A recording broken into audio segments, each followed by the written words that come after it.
Jules Verne. Voyage au centre de la Terre.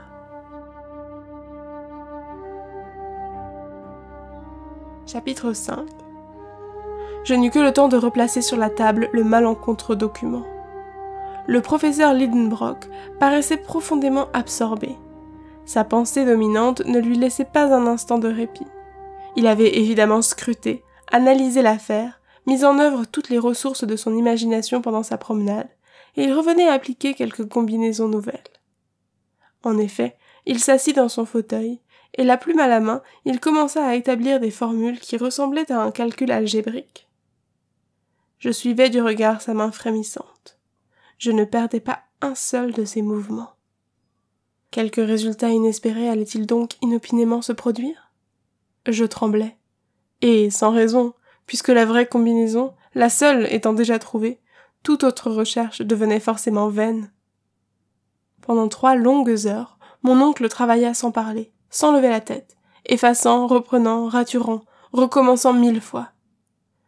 Je savais bien que s'il parvenait à arranger des lettres suivant toutes les positions relatives qu'elles pouvaient occuper, la phrase se trouverait faite.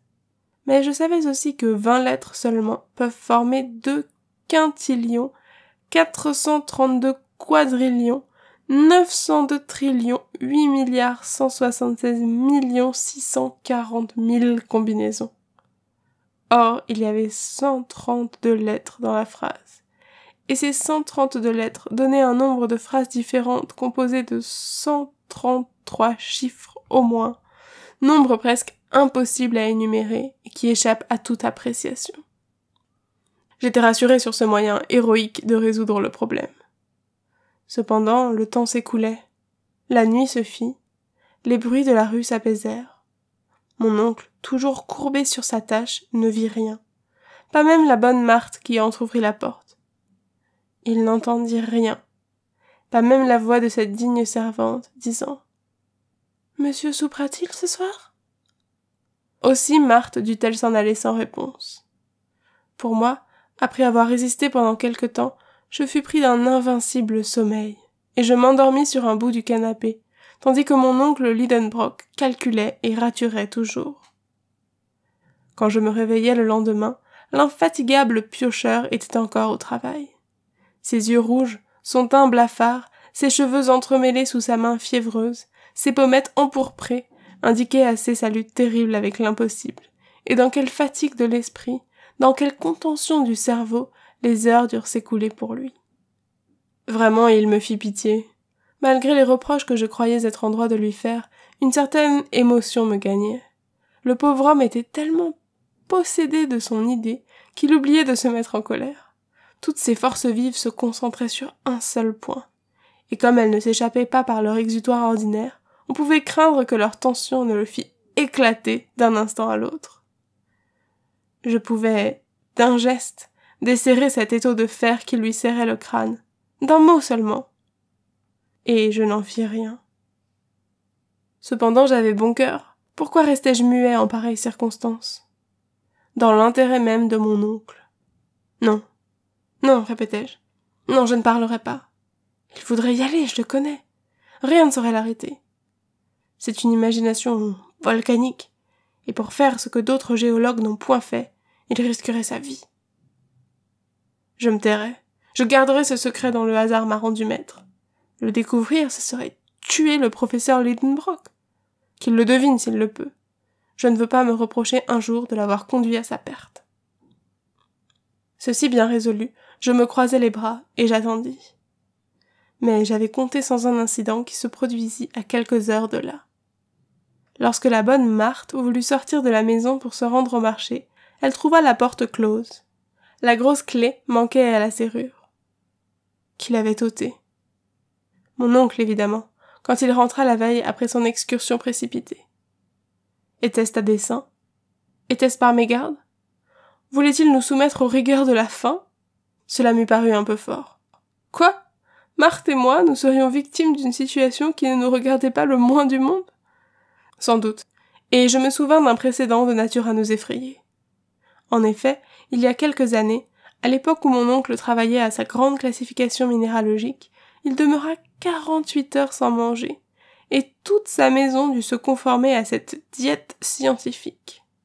Pour mon compte, j'ai gagné des crampes d'estomac fort peu récréatives chez un garçon d'un naturel assez vorace. Or, il me parut que le déjeuner allait faire défaut, comme le souper de la veille.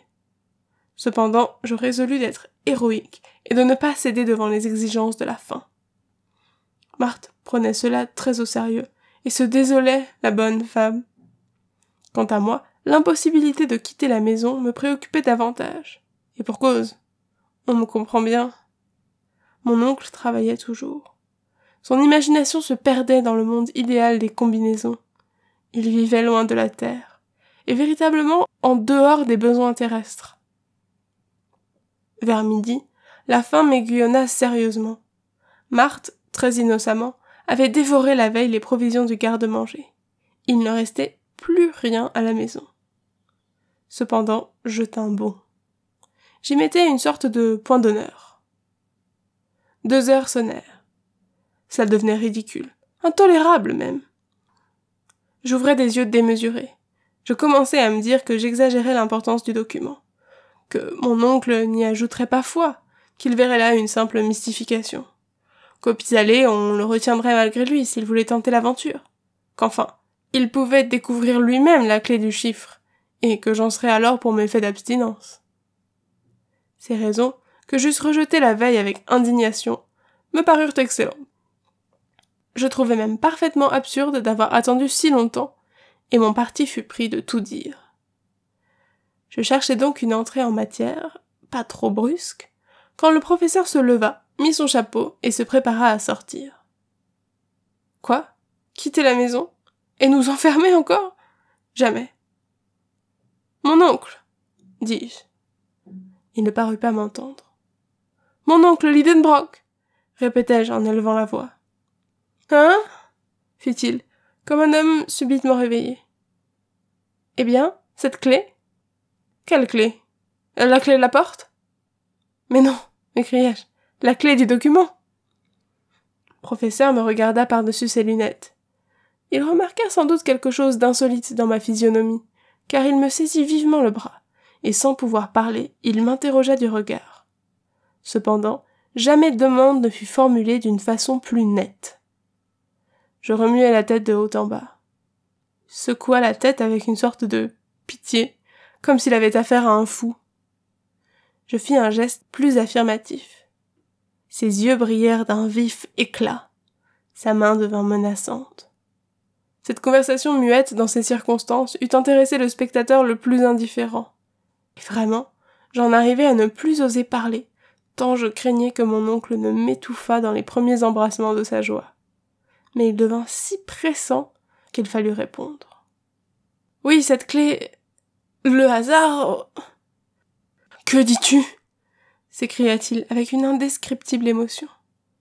Tenez, dis-je en lui présentant la feuille de papier sur laquelle j'avais écrit. Lisez. Mais cela ne signifie rien, répondit-il en froissant la feuille. Rien en commençant à lire par le commencement, mais par la fin... Je n'avais pas achevé ma phrase que le professeur poussait un cri. Mieux qu'un cri, un véritable rugissement. Une révélation venait de se faire dans son esprit. Il était transfiguré. « Oh, ingénieux Saknussemm !» s'écria-t-il. « Tu avais donc d'abord écrit ta phrase à l'envers !» Et se précipitant sur la feuille de papier, l'œil trouble, la voix émue, il lut le document tout entier, en remontant de la dernière lettre à la première. Il était conçu en ces termes. In sneffel ioculis craterem, quem delibat umbra sactaris iuli, intra calendas descende, audas viator, et terrestres centrum attinges. Cod feci, Arne Saknussemm. Ce qui, de ce mauvais latin, peut être traduit ainsi. Descends dans le cratère du Iocule de Sneffels, que l'ombre du Scartaris vient caresser avant les calendes de juillet, voyageur audacieux, et tu parviendras au centre de la terre. Ce que j'ai fait. Arne Saknussemm. Mon oncle, à cette lecture, bondit comme s'il eût inopinément touché une bouteille de Leyde. Il était magnifique d'audace, de joie et de conviction. Il allait et venait, il prenait sa tête à deux mains, il déplaçait les sièges, il empilait ses livres, il jonglait, c'est à ne pas croire, avec ses précieuses géodes. Il lançait un coup de poing par-ci, une tape par-là. Enfin ses nerfs se calmèrent, et comme un homme épuisé par une trop grande dépense de fluide, il retomba dans son fauteuil. « Quelle heure est-il donc » demanda-t-il après quelques instants de silence. « 3 heures, répondis-je. Tiens, mon dîner a passé vite. Je meurs de faim. À table. Puis ensuite... Ensuite, tu feras ma malle. »« Hein » m'écriai-je. « Et la tienne » répondit l'impitoyable professeur en entrant dans la salle à manger.